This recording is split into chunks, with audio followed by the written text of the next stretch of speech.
6072 लोगों ने बोला कि हमारे एरिया में स्कूल की बहुत भयंकर समस्या है। 11084 घरों ने बोला कि हमारे यहाँ पानी की समस्या है। 7118 घरों ने बिजली की समस्या बताई। जो एक बड़ी अंडरलाइन समस्या निकल के आई वो बेरोजगारी की है। राशन कभी भी पूरा नहीं मिलता है और ये सबसे बड़ा स्कैम चल रहा है, ये आप सब जानते हैं। इलेक्शन कमीशन का फेलियर, क्या SIR किया उन्होंने, भगवान जाने। 7000 के आसपास दलित घरों में गए, SC घरों में हम गए। लगभग 5000 जनरल हाउस होल्ड्स हैं। 15000 के आसपास पिछड़े घर हैं, OBC के घर हैं।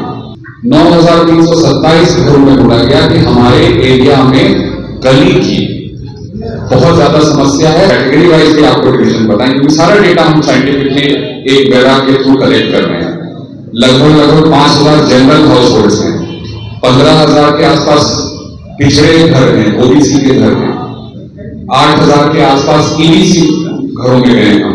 7000 के आसपास दलित घरों में गए, SC घरों में हम गए। अब इससे क्या क्या निकला वो ज्यादा जरूरी है। जो डायग्नोसिस अभी तक निकली है 35000 घरों में, वो आपको बताना चाह रहा था, इसलिए आपको बुलाया था। इन 34000 घरों में, 35000 घरों में 5189 घर, तो 5000 लगभग मान लीजिए घर ऐसे थे जिनने बोला कि हमारे यहां कम से कम एक आदमी या उससे अधिक ऐसा है जो 18 के ऊपर है लेकिन उसका वोटर ID कार्ड नहीं बना है। तो पहला इलेक्शन कमीशन का फेलियर, क्या SIR किया उन्होंने, भगवान जाने।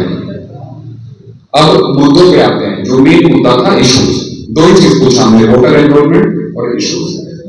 जो मेन यहाँ की समस्याएं हैं, जो दिक्कतें हैं, 11084 घरों ने बोला कि हमारे यहाँ पानी की समस्या है। या तो पानी का पाइप हमारे पास पहुंचता ही नहीं है, और अगर पहुंचता भी है तो उसमें साफ पानी नहीं आता है, या फिर समय से पानी नहीं आता है। 9327 लोगों ने बोला कि हमारे यहाँ, और ये घरों की बात कर रहा हूं, मतलब एक घर में लगभग 4-5 लोग रहते हैं तो उसको आप 5 से गुना भी कर सकते हैं, तो आप इंपैक्ट समझ लीजिए इसका। 9327 घरों में बोला गया कि हमारे एरिया में गली की बहुत ज्यादा समस्या है, सड़क की हमारे क्षेत्र में बहुत ज्यादा समस्या है, और जो लोग यहाँ पे उनको पता है कि एक्चुअल में समस्या है बहुत बड़ी। 8041 घरों ने बोला कि हमारे यहाँ पे राशन की बहुत बड़ी समस्या है। राशन कभी भी पूरा नहीं मिलता है और ये सबसे बड़ा स्कैम चल रहा है, ये आप सब जानते हैं। 8041 घरों ने बोला कि हमारे यहाँ राशन की समस्या है। सफाई और गंदगी, 8232 घरों ने बोला कि हमारे यहाँ पे हमारी गली में साफ सफाई की दिक्कत है, कूड़ा पड़ा रहता है, नाली चौक रहती है, थोड़ी सी बारिश होती है उसकी वजह से पूरा पानी भर जाता है हमारे क्षेत्र में, जो घंटों घंटों जमा रहता है। कुछ क्षेत्रों में तो दिनों दिनों तक जमा रहता है।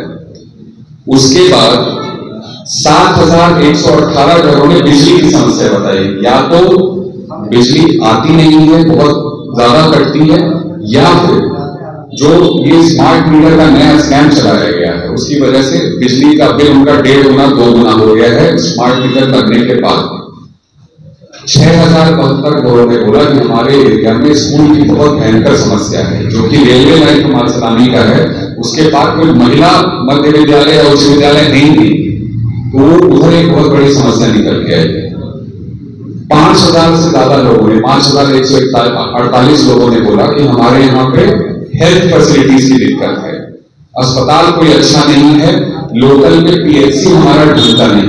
पूरी सिटी में 1-2 PHC बने हुए हैं, जबकि जो सरकारी नॉर्म होता है वो कहता है कि हर 50,000 आबादी पे एक आपका प्राइमरी हेल्थ सेंटर होना चाहिए। उस लॉजिक से पटना सिटी में लगभग 5 लाख आबादी है, वोटर की बात नहीं कर रहे हैं, 5 लाख आबादी है, तो 10 प्राइमरी हेल्थ सेंटर होने चाहिए थे, 1 या 2 फंक्शनल है आज के डेट में।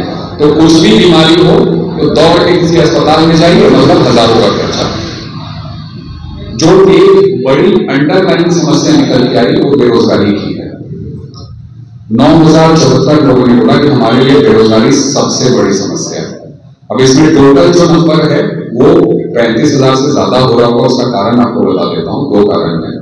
एक तो हमने सबको ऑप्शन दिया, आप मल्टीपल समस्या बता सकते हैं, 1 या 2 समस्या या 3 समस्या बताना है तो आप बता सकते हैं। सबसे बड़ी समस्या हमारी ये है, दूसरी ये, तीसरी है। तो ये सारा इस टाइप और बाकी अन्य छोटी छोटी और भी समस्याएं, छोटी कोई समस्या नहीं होती, लेकिन इसने हमें मदद की हर वार्ड का, हर मोहल्ले का एक एक्सरे करने में, और ये भी चल रहा है। हमारा टारगेट है कि कम से कम 2-2.5 घरों को हम कवर करें। मतलब अभी 35,000 पे बैठे हैं, कम से कम 60-65 हजार का नंबर हम लोग पहुंचाएंगे, उसके बाद इस कार्यक्रम को रोकेंगे। तो अभी ये ऑनगोइंग है, एक मिड अपडेट के लिए आप सबको आमंत्रित किया गया था। अब समस्या तो है, समाधान का क्या?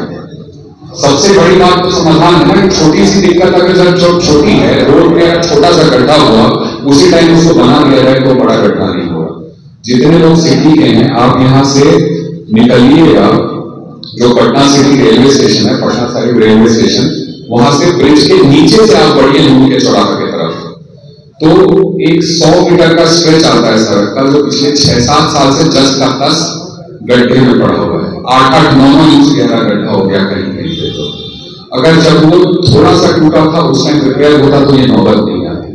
तो समस्या सुनने के लिए कोई नहीं बैठा हुआ है, और उसका भी मैं आपको प्रूफ के साथ बताता हूं।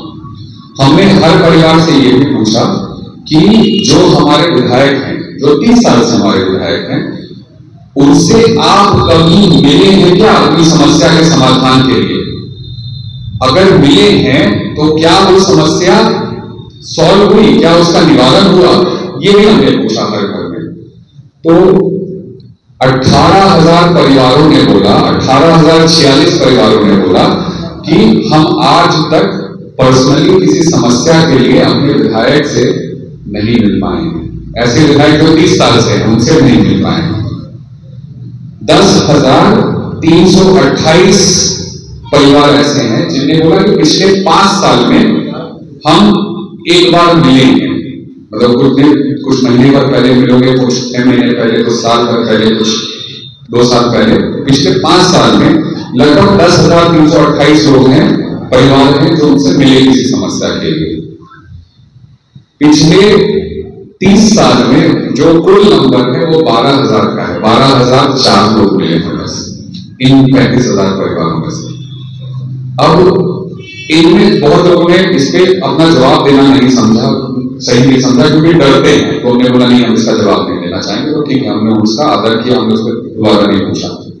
लेकिन जितने लोगों ने बोला, जो ये 10,328 लोग हैं जो मिले हैं उनसे पिछले 5 सालों में, उसमें से सिर्फ 1,547 परिवार ऐसे हैं जिनकी समस्या का निवारण हुआ उस मुलाकात के बाद। तो आप कन्वर्जन रेशियो देखिए 15%।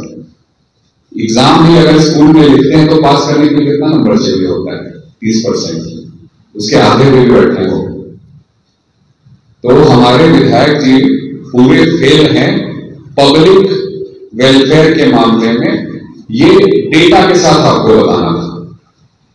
अब ये सिर्फ एक कैंपेन नहीं है, इसको आप एक आंदोलन समझ लीजिए, क्योंकि इसका सिर्फ समस्या ढूंढने के लिए हम लोग ये कैंपेन, ये डोर टू डोर जो हम लोग एक्सरसाइज कर रहे हैं, इस समस्या का सिर्फ खोज करने के लिए नहीं है। यही हमारा आगे का एक्शन प्लान होगा। जब हम ये एक्सरसाइज कंप्लीट कर लेंगे, जिसमें लगभग 20 दिन और लगेंगे, 20 से 25 दिन और लगने चाहिए, मतलब जब तक राहुल गांधी जी की यात्रा खत्म होगी तब तक ये भी हम यहाँ पे खत्म कर लेंगे। ये 66,000 70,000 घर का जो डेटा होगा, ये हमें मदद करेगा हमारा एक्शन प्लान बनाने में। पटना सिटी को पहले तो ग्राउंड जीरो तक वापस लेके आना, जो नर्क के धरातल में हम घुसते चले गए हैं, पाताल लोक में बैठे हैं, पहले जमीन पे लाना है, तब वहां से प्रोग्रेस की बात शुरू होगी। जो बेसिक दिक्कतें हैं हर जगह पे, अब वो या तो सड़क की हो, पानी की हो, बिजली की हो, गंदगी की हो, सार्वजनिक शौचालय की हो, ट्रैफिक की हो, वो आपकी या तो स्कूल की हो, कॉलेज की हो, या फिर आपके अस्पताल की हो, क्लिनिक की हो, बेसिक चीजों को ठीक करेंगे। साथ ही जो आपकी अनएम्प्लॉयमेंट की, बेरोजगारी की दिक्कत है, उसके लिए बहुत सारी चीजें जो हैं की जा सकती हैं, जो नहीं की गई हैं। मतलब एक एग्जांपल हो तो नर्सिंग कॉलेज बनाए जा सकते हैं, जगह ज्यादा नहीं लेता है, हर साल 1000 लोगों को ट्रेन करते हैं, अलग अलग जाके वो नौकरी पाते हैं। तो इसका ब्लूप्रिंट तैयार होगा, एक्शन प्लान हमारा तैयार होगा, ताकि अगले 5 साल में हवा में बात नहीं, चुनाव के टाइम पे ये बात नहीं हो कि कांग्रेस पार्टी जब यहां से चुनाव जीतेगी तो वो सड़क बना देगी, वो पानी ला देगी, वो स्कूल खोल देगी, वो अस्पताल बना देगी, ये बात नहीं करेंगे। हम बात करेंगे कि शाह की इमली अगर है वार्ड नंबर 64 में, तो शाह की इमली में फलाने साहब के घर से फलाने साहब के घर तक का सड़क टूटा हुआ है, उसको प्रायोरिटी पे बनवाया जाएगा। आपका चित्तौड़ी है, चित्तौड़ी में अगर मान लीजिए इतने घर हैं, मान लीजिए 500 घर हैं, जिसमें से 200 घर तक अगर पानी का कनेक्शन अभी तक नहीं गया है, तो वो पानी का कनेक्शन पहुंचेगा। अगर मालसलामी के उस पार, अब वो नगला हो जाए या फिर आपका आगे बढ़ जाइए भट्टी पर हो जाए, कटरा बाजार हो जाए, रकाबगंज हो जाए, इस एरिया में अगर गर्ल्स स्कूल की डिमांड है तो रकाबगंज में गर्ल्स स्कूल बनेगा। भट्टी पर के आसपास जगह देख के गर्ल्स स्कूल बनाया जाएगा। स्कूल बंद नहीं किया जाएगा, जो कि हुआ है पिछले 30 सालों में। नए स्कूल बनाए जाएंगे। क्लिनिक इस लोकेशन पे बनाया जाएगा क्योंकि यहां सबसे ज्यादा डिमांड है क्लिनिक की। जल जमाव की जो सबसे ज्यादा दिक्कत जिन क्षेत्रों में है, वहां पे जो ड्रेनेज व्यवस्था है, ड्रेनेज व्यवस्था को ठीक करने के लिए इस पर्टिकुलर एरिया में काम करेंगे। हवा में तो कोई नहीं बोल देगा कि जल जमाव का समस्या हम ठीक कर देंगे, तो भाई कहां करोगे वो तो पहले पता करो। तो ये हमारा ब्लूप्रिंट बनाने का, एक्शन प्लान बनाने का एक एक्सरसाइज है, जो हम कुल लगभग 50-55 लोग हैं मिलके कर रहे हैं अभी, और इसी के बारे में आपको जानकारी देनी थी। आप लोगों ने समय दिया, अगर बहुत बहुत धन्यवाद। कुछ आपको ये मैं शेयर भी कर दूंगा आप लोगों के साथ।